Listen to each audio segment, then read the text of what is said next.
So, welcome everybody to the Midlife Wellness Hub. And I'm your host, Annie Goudreau.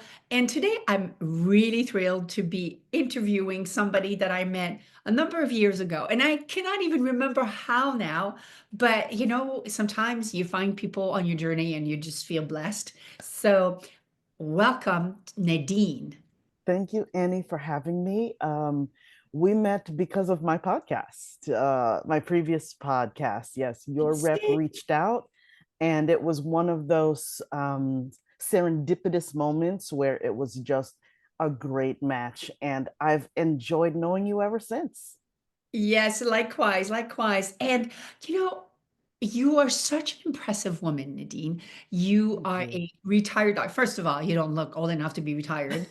Medical doctor, pathologist. Mhm, You are a Renaissance woman. You became, I don't know, at one point, a certified yoga teacher. mhm, You are looking at the long list of things, also a health integration coach. mhm, You also were an Akimbo workshop head coach, founded by Seth Godin, no less, contributor to Medscape, and host of the Health Raisers podcast. So you are a super accomplished woman. And, part of the objective of this podcast of mine is to show women the possibilities of midlife and aging well. And you are such a beautiful example of this Renaissance thing. So, talk to me about this journey of healthcare from pathologist to now. I don't even want to put words in your mouth of where you're at. So it took me a long time to break up with medicine. It took me a long time to figure out that it was not a good long-term fit. Because it's sunk costs, right? You think I put in all of this time, all of this effort, all of this money, and the I'm at the holy grail now, and it should be perfect, and I should be happy. But a dear previous classmate of mine, I'll never forget, during a yoga training session, said, "Don't should on yourself," when I was talking about my journey. And Oh, I've just never forgotten it. It's just a wonderful, wonderful reminder of being self-compassionate. And you and I were talking about this right before we got on, the idea that you never arrive. There's no such thing as a straight path where everything is perfect and you're done and that's a wrap. So I did take all that time to become a doctor, and I have no regrets. However, I ignored how I felt during the process mm, of becoming and then finishing up and starting to practice. I ignored the warning signs. Because I attributed them to the old adage, no pain, no gain, which I think is 100% nonsense now. But at the time, it felt like joy was not a thing, and we were just supposed to, as physicians, feel like we had worked so hard to get here, and that it was supposed to be difficult. yeah, that was part of the journey, right? Part of the journey. Yeah. Part of the journey. And if anyone could do it, then everyone would be doing it, right? So there was this idea of having arrived from fellow physicians, like, you got here, you did it, and you're part of something special, Yeah. is how. And that's fine if it works for other people who arrive at their destination, if they at the destination that they choose, and if they feel gratification there. But I did not. I felt very conflicted, like I was repressing how I was feeling. It took me a very long time to be able to admit to myself that I just didn't like what I was doing. I liked aspects of it, but not practicing as a whole. Mm, It was becoming a little bit more, not a little bit, a lot of bit business-like, yeah, I see. which in my early training, it didn't feel like. It felt like more of an art and a craft, and um, something that I could really lend my personality to, meaning I chose pathology because I was very studious and I like to take things slowly and think about things. And I found this in pathology.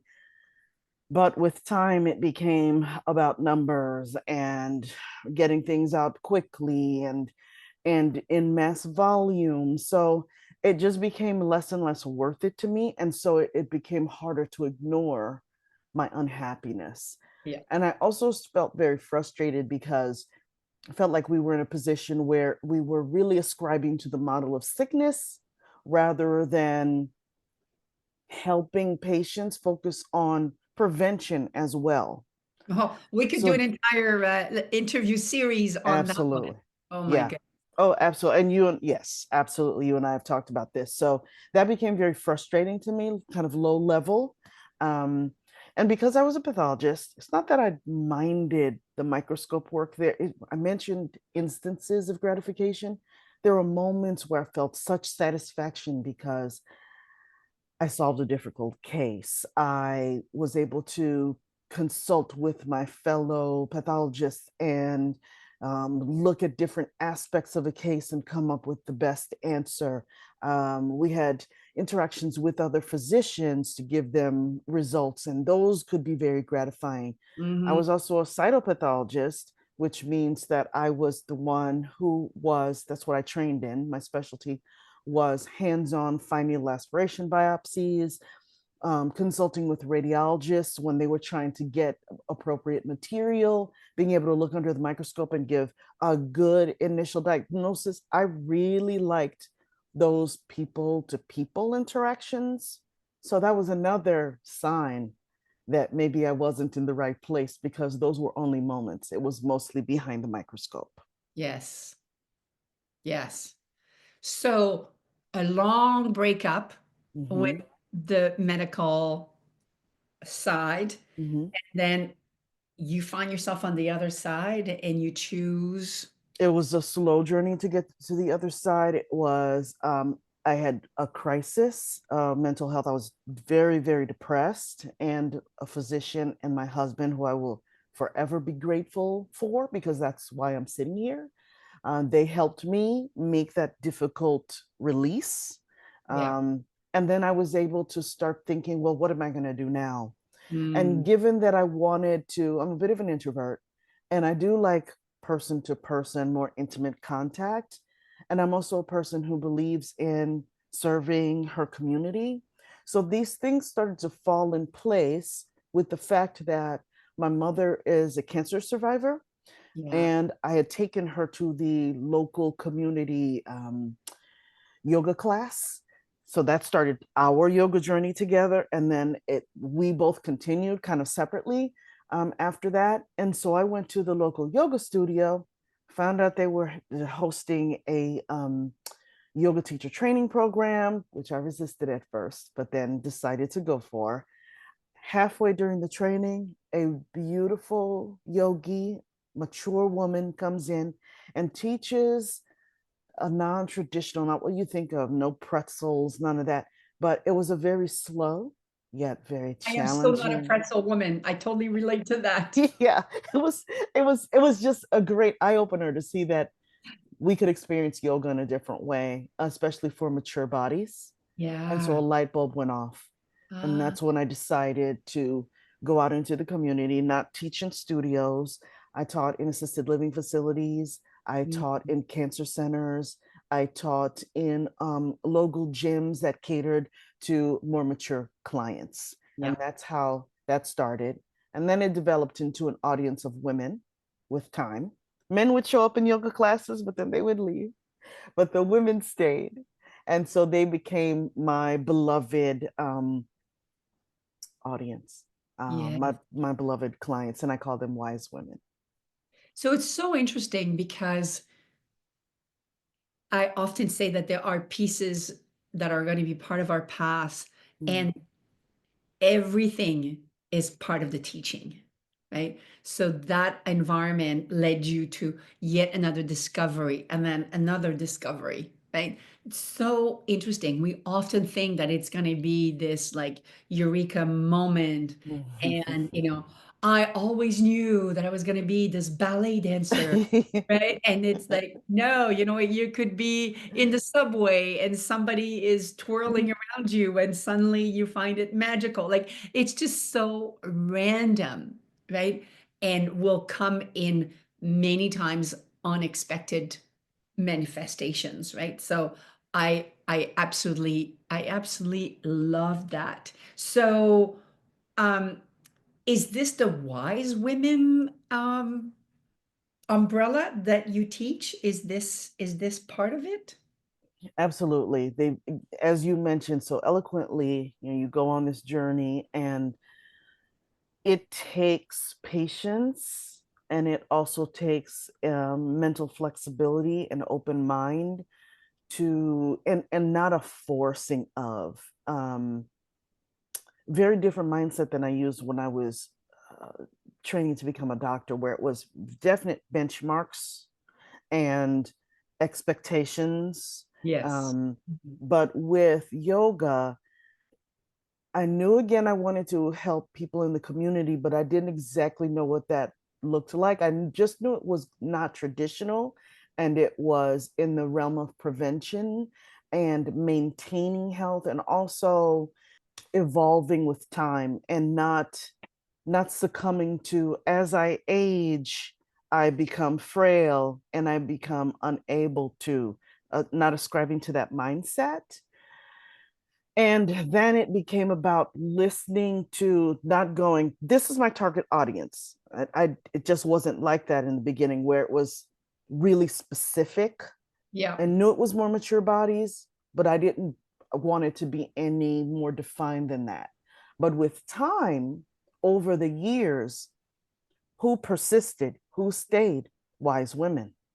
And Mm. so, and because I saw myself in them, it just made a lot of sense. So are we wise women as we become,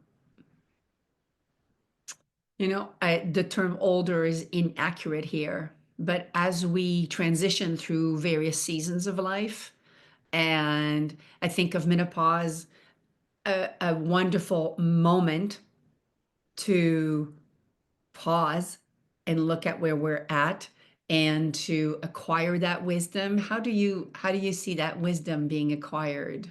So I think it is definitely easy to ascribe that to age, and many people, many women do become wiser with age. But I mean, I know young women, my daughters, I consider them wise women Yeah. because it's not just about, again, chronological age, it's also about how you're willing to look at health.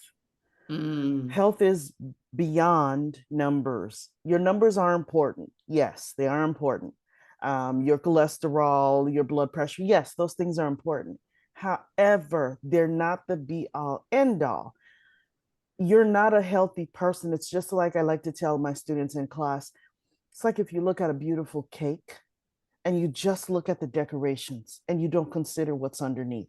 It's much more of a complex story. So, Mhm. health, I became a health coach.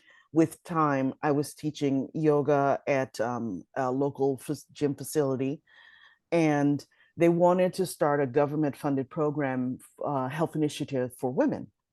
And they needed three people. They needed the personal trainer, they needed a nutritionist, and they needed a life coach. So they asked me if I wanted to be a life coach, and I said, yes, please. So I trained for that. And during that course, another moment happened where I found this definition of health, which was multidimensional. So it's social, emotional, mental, physical, intellectual, and spiritual. Mm. So a little bit more than just the physical, a little bit beyond the mind, body, spirit that I had in yoga, but even more beyond that. I mean, the idea of social health, considering the health of your relationships, Yes. considering the health of your contribution to your community, whatever the community is, whether it's an organization or volunteering, or Mhm. the community can be your family, it can be your group of friends. So, how do you contribute and how do you communicate with them? So, there were all these facets within all of those dimensions that just blew my mind. I was like, this is what I've been looking for. And This it's is the maintenance, this is the prevention. yes, and I love that you're saying that because there is such a overemphasis sometimes, I believe, in Mm, what I call the hard health things, the mm, what are your numbers, to your point. And we're now even scientifically measuring the impact of social connections towards one's well-being, right? We're starting to see how our beliefs about aging, mm-hmm, how much of an impact it has on longevity, right? All these things that we would have normally in the past maybe considered very soft are actually now really big influencers of health. And I'm so pleased because it is such a much more inclusive way also to look at health because quite frankly we can't all be running marathons and eating kale three mm, times a day, and mm-hmm. there's a lot here that is so much more of a complex picture than what we were led to believe. And to your point, what became more and more apparent to me with time was this, how there's something inside you just having a hard time to articulate, but within this idea of multidimensional health was an idea of choice. Mm, That you choose how to be a healthy woman within each of these domains. Exactly, you're right. Not everybody is supposed to be running. Not everybody is supposed to be eating. There's not one perfect diet for each person. And that even changes within your own life. You have these moments where this was the appropriate way for me to eat and to work out, but now I have, I don't know, arthritis, or I'm recovering for an injury, so does it make sense for me to do the same things? I need to adapt, I need to adjust, I need to acclimate. So within all of that is choice and responsibility for yourself. No one else can tell you exactly what's right for you. You have to decide, what does it mean for me right now to be that socially, emotionally, mentally, physically, intellectually, and spiritually healthy woman? And it yeah. changes all the time. So is this what your role in terms of health integration means? Yes, So all these dimensions, how we can actually integrate them into our lives, how they can all, and it's a symbiotic relationship, absolutely. right? Because there's influences, Hmm. right, within that. Um, so how can, if somebody is listening to this and is like, oh my God, where do I even begin? And that is a question that I have gotten, and it's basically small steps. I like the idea of small steps. You don't have to conquer the whole thing all at once. Maybe consider, what is the easiest and most accessible thing that you might want to consider in each of these domains? You might even want to ask yourself, have I even considered what a healthy social life would look like for me? Have I considered the fact that, as I have many women who, in previous generations, your boomers and your greatest generation, have difficulty with the idea of expressing their emotions, acknowledging them, but they're so important. They are there, whether you choose to bury them or not. So, what Hmm. does it mean for me to even acknowledge or feel it? Stop and feel, I'm feeling frustrated right now. Not everybody does that. I mean, I know it sounds simple, but not everyone stops to assess, how am I feeling right now? So even those really take really small steps and just kind of look at, what do I even consider do I consider myself a healthy person? What does that look like? And if I were to expand my mindset, what how much healthier could I be in these different domains? And what are single tiny steps I can take in each? This is so interesting because as you were speaking, I was thinking that sometimes we don't even know what healthier means Mm-hmm. because, right, when I have been in a certain state for so long, I don't even know what it means to feel lighter or to feel more free in my body, right? Simple things like that, right? It's Absolutely. I equated to when you get your teeth cleaned at the dentist and you come out of there and you're always like, wow, right? It's so smooth and it feels Mm-hmm. amazing, right? And you're like, but I brush my teeth every day, right? And I thought they were great shape and I floss but yet when you get that treatment, boy, what a difference, right? Mm-hmm. It's the same thing. It's like, we don't know because sometimes it's not a state that we have even been in to be healthier. So I love this opportunity to just even begin somewhere, someplace, right? Yes. And this is so good. I think that anybody who's going to be listening to this, you know, should know that it is going to look different for every single one of us. Absolutely. Right? Absolutely. It is going to look different for each and one of us. Oh my God, I love this conversation, Nadine. Okay, so I want to know, tell me about health razors. Health Razors, so along the journey, was born from my discovery of what was called the Podcast Fellowship. This was back in 2018. And I was well on my journey of teaching yoga, and I was this life coach for this program. But there was this other step that I really didn't know that I wanted until I got the email. And it was, we're starting a podcast fellowship. We're looking for, it was for students at the time, but open to all um, people who want to learn how to start a podcast. It scared me, so I knew it was right. And I Mm, thought, what an opportunity to have yet another platform to have guests and um, to do single mic some episodes where I would just talk about what I had learned, what I had observed about being a healthy woman, to amplify the message beyond the handful of people that were coming to those classes at the club. So, beautiful. yeah, so it started off with the original podcast was called the Yogi MD podcast because that was my business at the time. But I've since rebranded to NPK. Those are my initials, N Nadine Pierre Kelly, NPK Health Integration.